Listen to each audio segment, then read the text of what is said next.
some of you heard this before.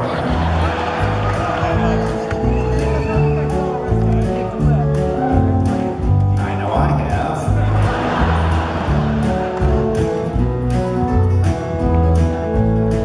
That's because this song was called Alice's Restaurant.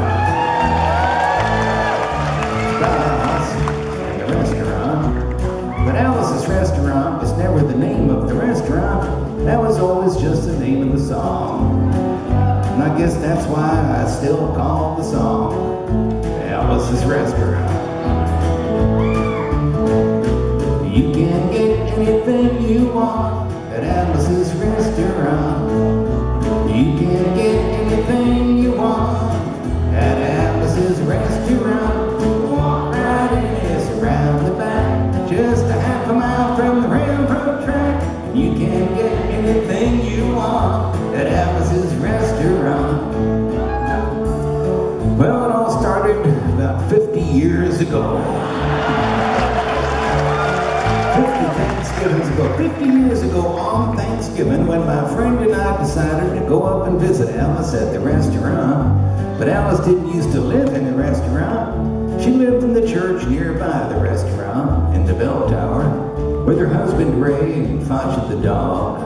And living in the bell tower like that, they used to have a lot of room downstairs where the pews used to be. And seeing as how they took out all the pews and having all that room, they decided that they didn't have to take out their garbage for a long time. We got up there, found the place was filled with garbage, and we decided it'd be a friendly gesture for us to take the garbage down to the town dump. So we took the half a ton of garbage, put it in the back of a red VW microbus, took shovels and rakes and implements of destruction and headed on toward the town dump. We got there, and there was a sign, a chain across the road saying, "Closed on Thanksgiving." We had never heard of a dump being closed on Thanksgiving before. So with tears in our eyes, we drove off into the sunset looking for another place to put the garbage, and we didn't find one till we come to a side road. And off of the side road there was a 15-foot cliff, and at the bottom of the cliff there was another pile of garbage. And we decided that one big pile would be better than two little ones. And rather than bring that one up, we decided to throw ours down. And that's what we did. Drove back to the church, had a Thanksgiving dinner that couldn't be beat, went to sleep and didn't get up until the next morning when we got a phone call from Officer Obi. He said, "Kid, we found your name on an envelope at the bottom of a half a ton of garbage. Just wanted to know if you had any information about it." And I said, "Yes, sir, Officer Obi.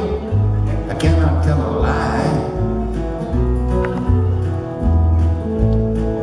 I put that envelope under the garbage. So after talking to Obi for about 45 minutes over the telephone that we finally arrived at the truth of the matter.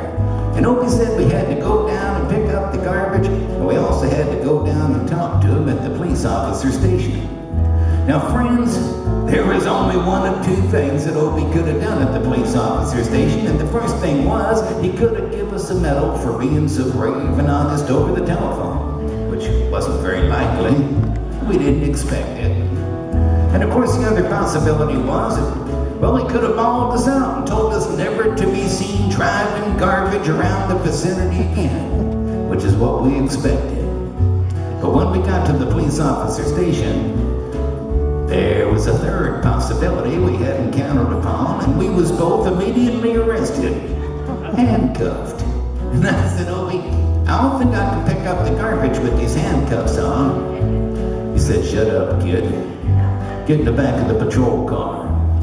We sat in the back of the patrol car and drove to the, quote, "scene of the crime," unquote.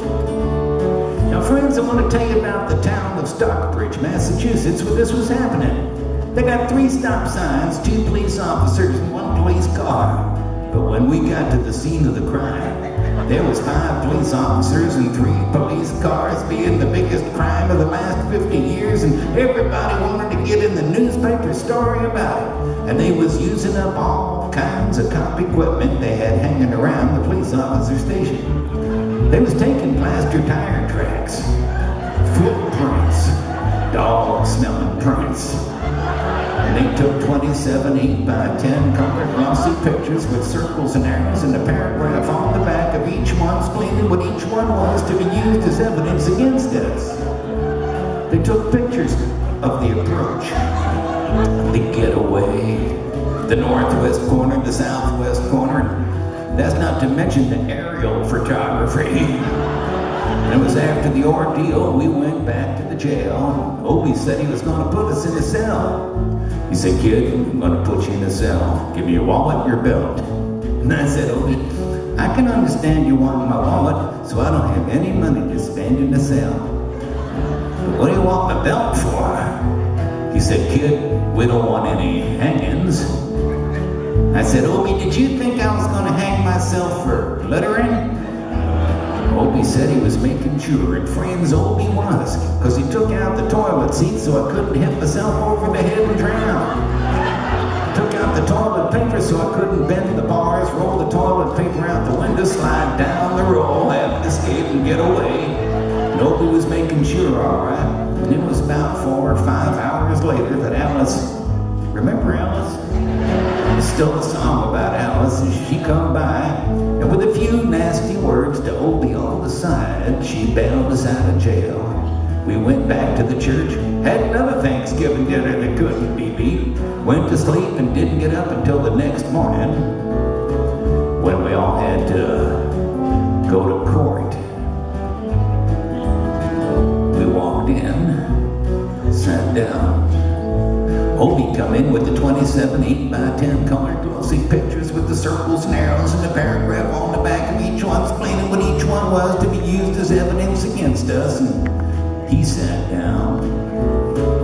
A man come in, he said, "All rise," and we stood up, and Obie stood up with the 27 8x10 colored glossy pictures, and the judge walked in, sat down with a seeing-eye dog. He sat down. We sat down. Obie looked at the seeing-eye dog, and then at the 27 8x10 colored glossy pictures, and looked at the seeing-eye dog. And Obie began to cry, because Obie come to the realization that this was a typical case of American blind justice. There was no way the judge was going to look at the 27 8x10. Well, it didn't matter, because we was fined $25 each, and we had to pick up the garbage in the snow. But of course, that's not what I came to talk about. I just thought I'd mention it. I thought I'd talk tonight a little bit about the draft, and for those that wasn't there or don't know or can't remember, back in those days, we used to have a thing called the selective service system, which meant that when you was a guy and you turned 18, you had to register with the selective service so that you could select some kind of service that might be of interest to you. If your choice was none of the above, they would help you by making a selection for you. And to do that, they had buildings all across America where you had to go in, get injected, inspected, detected, infected, neglected, and selected. I remember I had to go in there one morning a long time ago for my physical examination. It was on Whitehall Street in New York City, and I got good and drunk the night before, because I wanted to feel my best when I went in that morning.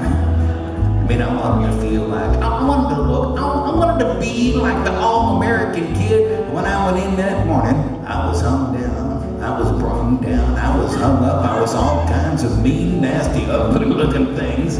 And I walked in, I sat down, and they gave me a piece of paper, said, "Kid, see the psychiatrist, room 604. I went in there. I said, "Shrink, I want to kill.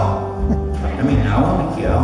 I want to see blood and gory guts and veins in the teeth, eat dead bird bodies. I mean, kill, kill." And I started jumping up and down, yelling, "Kill, kill, kill, kill." And he started jumping up and down with me. And we was both jumping up and down, yelling, "Kill, kill, kill, kill." Till the sergeant come over, pinned him metal on me, sent me down the hall saying, "You're our boy."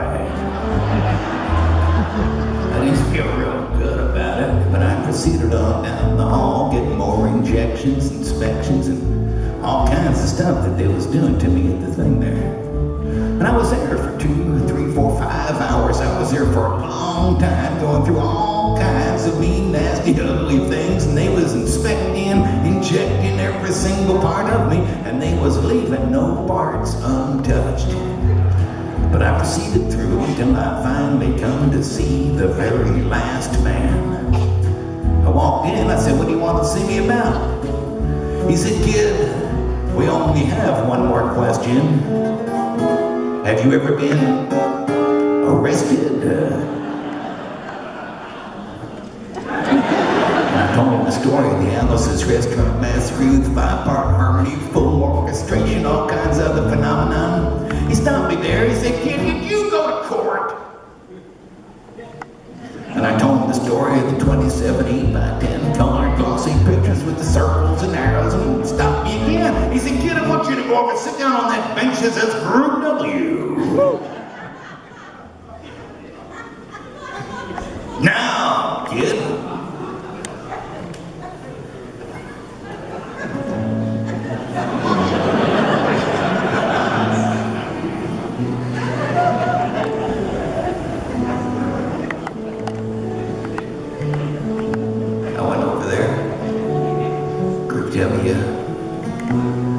Group W is where they used to put you if you might not have been moral enough to join the army after committing your special crime. There was all kinds of mean, nasty, ugly-looking people on the bench next to me. There was mother reapers, you know, father stabbers, father rapers. There was father rapers sitting there on the bench next to me. I mean, these was mean, nasty, ugly, horrible, crime kind of guys. And the meanest, ugliest, nastiest one, the meanest father raper of them all, was coming over to me, and he sat down next to me and said, "Kid, what'd you get?" I said, "I didn't get nothing. I had to pay $25 and pick up the garbage." He said, "Kid, what was you arrested for?" I said, "Littering." And they all moved away from me on the bench there, giving me the hairy eyeball and all kinds of stuff, until I said, "And creating a nuisance." And then they all come back and shook my hand, and we had a great time on the bench talking about crime, mother stabbing, father raping, who was smoking cigarettes and all kinds of stuff, having a good time, till the sergeant come over. He had some paper in his hand. He went like this. He said, "Kid, this paper got 47 words, 30 consecutive. One time the crime details, the crime, you gotta say attention about the crime, the rest of the name kind of thing, gotta say," and he talked for 45 minutes, and nobody understood a word he said. But we had fun filling out the forms and playing with the pencils on the bench.